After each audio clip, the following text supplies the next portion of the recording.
Bisa tampil nggih? Nah, Ya ampun, Pak. tampil nggih. Nah, untuk mengawali kegiatan pembelajaran hari ini, ada baiknya kita berdoa dahulu agar ilmu yang kita dapat hari ini bermanfaat bagi kalian, bagi keluarga, dan bagi masyarakat sekitar kita. Doa sebelum belajar. Bismillahirrahmanirrahim.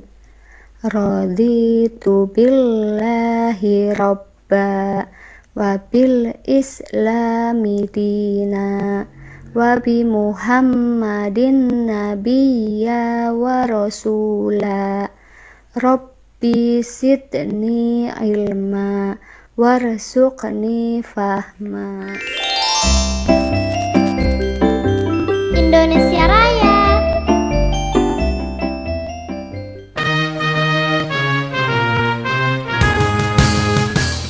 Indonesia, tanah airku, tanah tumpah darahku. Di sanalah aku berdiri, jadi pandu ibuku. Indonesia, kebangsaanku, bangsa dan tanah airku. Marilah kita berseru, Indonesia bersatu. Hiduplah tanahku, hiduplah negeri, bangsaku, rakyatku semuanya. Bangunlah jiwanya, bangunlah badannya untuk Indonesia Raya. Indonesia Raya, merdeka, merdeka, tanahku, negeriku yang ku cinta. Indonesia Raya, merdeka, merdeka, hiduplah Indonesia Raya.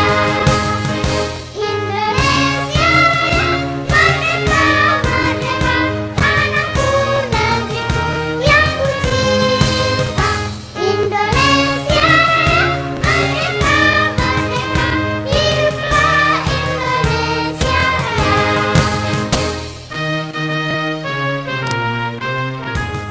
Dengan tujuannya agar kalian tahu apa sih tujuan pembelajaran kita hari ini.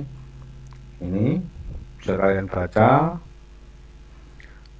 Tujuan pembelajaran kita hari ini adalah setelah melakukan pembelajaran, aku harap kalian dapat menulis pengertian dari bilangan pecahan dan unsur-unsur bilangan pecahan. Kemudian yang kedua, setelah melakukan pembelajaran, Pak Guru harap kalian dapat menyusun bilangan pecahan yang senilai dengan benar. Indikasi yang diharapkan agar sebagai indikator kalian berhasil dalam pembelajaran, kalian dapat menulis pengertian bilangan pecahan dan unsur-unsur pecahan secara benar. Kemudian yang kedua, menyusun bentuk pecahan senilai dengan gambar atau model konkret dengan benar. Di layar kalian ini ada 4 anak yang sedang belajar didampingi oleh Pak Guru. Nah, Pak Guru ini baru saja pergi keluar kota dan membawa oleh-oleh. Olehnya apa? Oleh-olehnya adalah sebuah roti bolu. Namun sayangnya roti bolu tersebut cuma 1, tetapi siswanya ada 4. Nah, untuk agar siswa ini mendapat bagian dari roti, maka Pak Guru membagi roti tersebut agar semua siswa mendapatkan roti bolu. Nah, kalau cara Pak Guru seperti ini, harus pakai piring dulu, kemudian Pak Guru bagi rotinya, 1 untuk desa, 1 untuk masyarakat, 1 untuk Mas Harun, 1-nya lagi untuk kenapa om menangis? Kenapa ada 1 anak yang menangis? Nggih, coba masyarakat. Karena potongannya lebih kecil. Oh, karena potongannya lebih kecil. Nggih, berarti Pak Guru salah nggih dalam membagi rotinya ya, nggih masyarakat nggih. Untuk mengetahui bagaimana membagi roti yang benar dan adil, mari kita mencoba belajar membagi roti ini supaya adil. Kalian siapkan, ada potongan kertas yang kalian tunjukkan tadi, kemudian siapkan gunting juga. Kemudian mari kita belajar bagaimana cara membagi roti itu dengan benar. Nah, kita siapkan dulu kertas persegi ini. Kemudian caranya adalah lipatlah potongan kertas tersebut menjadi sama panjang. Titik A ini ketemu dengan titik B. Jadi seperti ini. Dilipat seperti ini. Dilipat seperti ini. Jadi titik A dan titik B kita lipat bertemu. Nah, jadi ini sudah membagi kertas panjang ini menjadi dua. Garis panjang satu, lipatan satu dan lipatan dua. Oke. Nah, ini jadi kita lipat, kemudian kita buka kembali sehingga akan tampak garis lipatan yang membagi kertas persegi panjang ini menjadi dua bagian. Jadi ada dua potong kertas. Ada dua potong kertas. Jadi jika kalian sudah melakukan potongan tersebut, akan kalian miliki dua potongan kertas. Kalau aku menamakan potongan kertas A dan potongan kertas B, di mana ukurannya nanti terbagi dua sama. Kemarin Pak Guru memerintahkan panjangnya 40 cm. Karena sudah dipotong, maka setiap bagian potongan itu memiliki ukuran 20 cm, di mana akan tercipta garis lipatan yang membagi sama panjangnya, di mana setengah 1/2 dari lipatan yang kalian buat itu, yang tadi awalnya 20 cm kemudian terbagi menjadi dua menjadi 10 cm 10 cm. Demikian juga garis lipatan yang kedua. Nah, seperti itu. Setelah kita mendapatkan ini, maka tiap bagiannya itu Pak Guru berikan nama misalkan A, B, C, D. Oke. Nah, kemudian setiap bagian ini mendapat berapa? Coba masyarakat, setiap bagian berarti mendapat bagian berapa? 1/4. Nggih, bagus sekali. Wow, jawabannya masyarakat benar. Kita gambarkan potongan kertas yang kita potong tadi adalah roti, karena bentuknya sama, persegi panjang. Jadi satu roti ini agar keempat siswa tadi mendapatkan semuanya sama besar, langkah awal yaitu tadi apa yang harus dilakukan? Jadi kita bagi dua sama besar. Oke, bagus jawaban Mas Desta. Jadi tangan dulu buat Mas Desta karena jawabannya benar. Nah, roti ini kita bagi menjadi dua terlebih dahulu.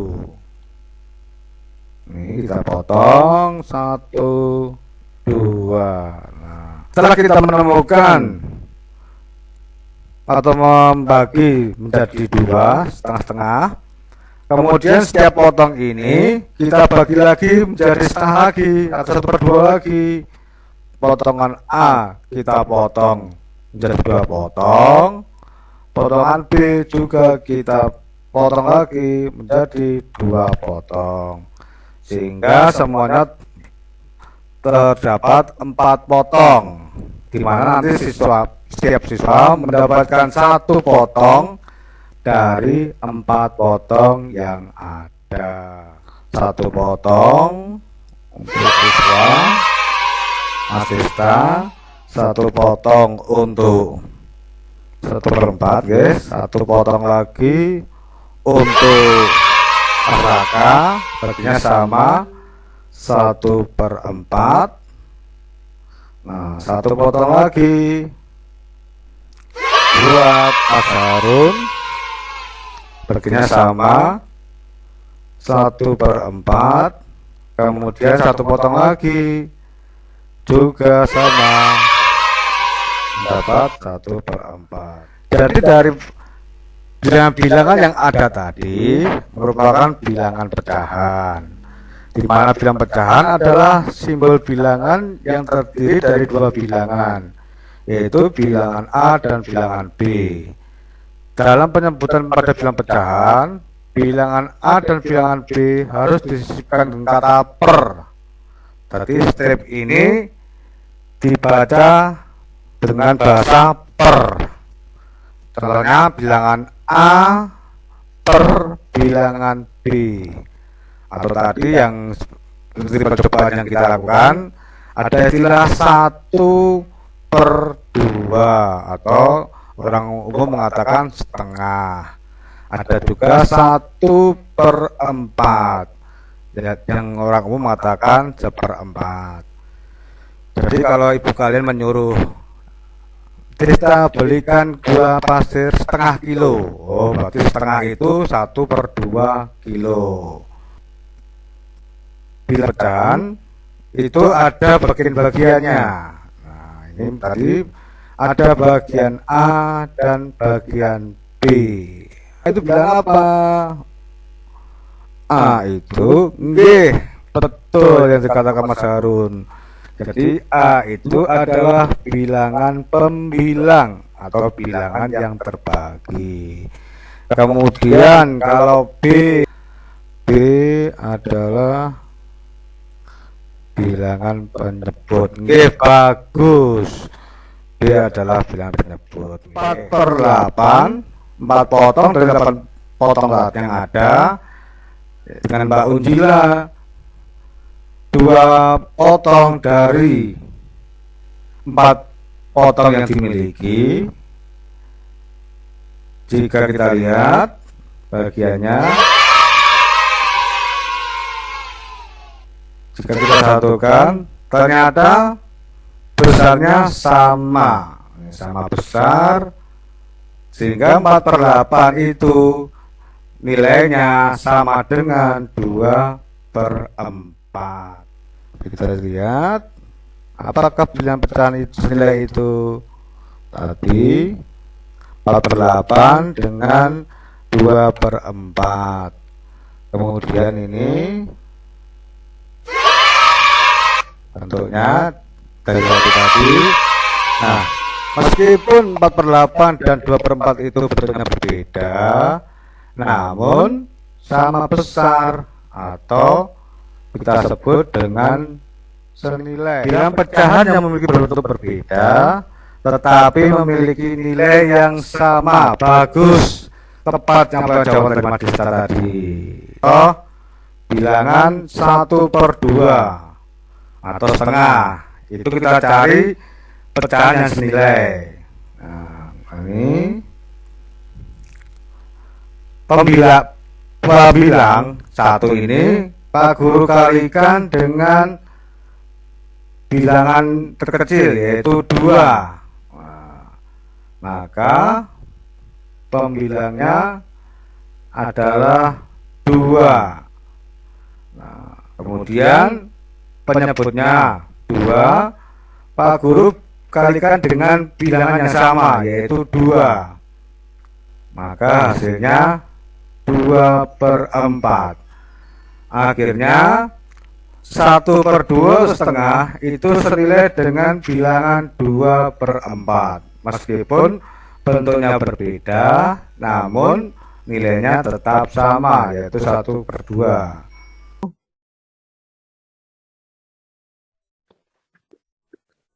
Mengkalikan bilangan pembilang dan bilangan penyebut dengan bilangan yang sama. Nggih, bagus jawaban dari masyarakat. Kita buktikan nggih. Ini iya, betul sekali jawaban dari masyarakat. Jadi kalikan bilangan pembilang dan bilangan penyebut dengan bilangan yang sama. Nggih, bagus. Nah,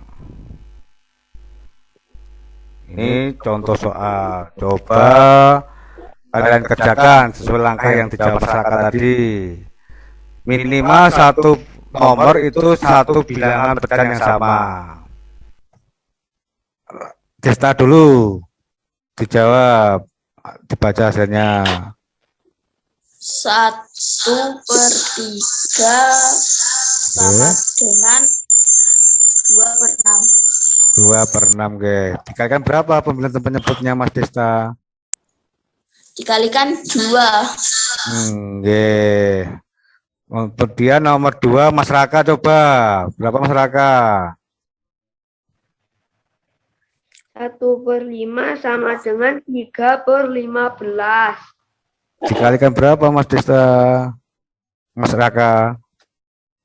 3, Pak. Bagus. Coba Mbak Nur Hidayati. Nomor 3. 2/3 sama dengan 4/6. Dikalikan berapa, Mbak Nur? 2. 2, bagus. Nah, jadi kesimpulannya hari ini, bilangan pecahan adalah bilangan yang merupakan simbol berbentuk A dan B. Nah, dengan membacanya disisipi dengan kata per, misalkan A per B, 1/2, 1/4. Nah, itulah bilangan pecahan.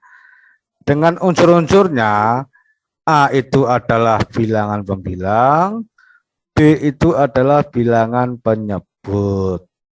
Kemudian bilangan senilai seperti yang dijawab masyarakat tadi atau Mas Desta tadi, bilangan senilai adalah bilangan pecahan yang meskipun bentuknya berbeda, namun memiliki nilai yang sama. Nah, jadi Pak Guru rasa kalian sudah memahaminya dengan bukti jawaban-jawaban yang kalian jawab benar. Nomor 1, kemudian nomor 2,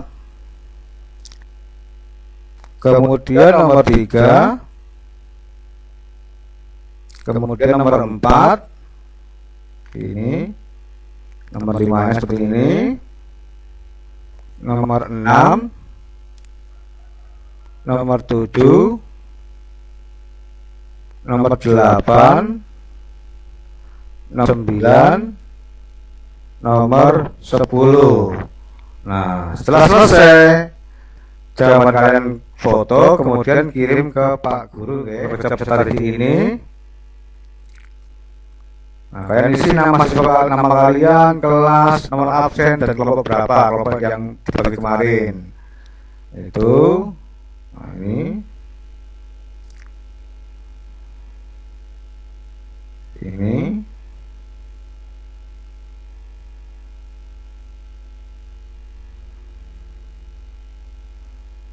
dan kerjakan.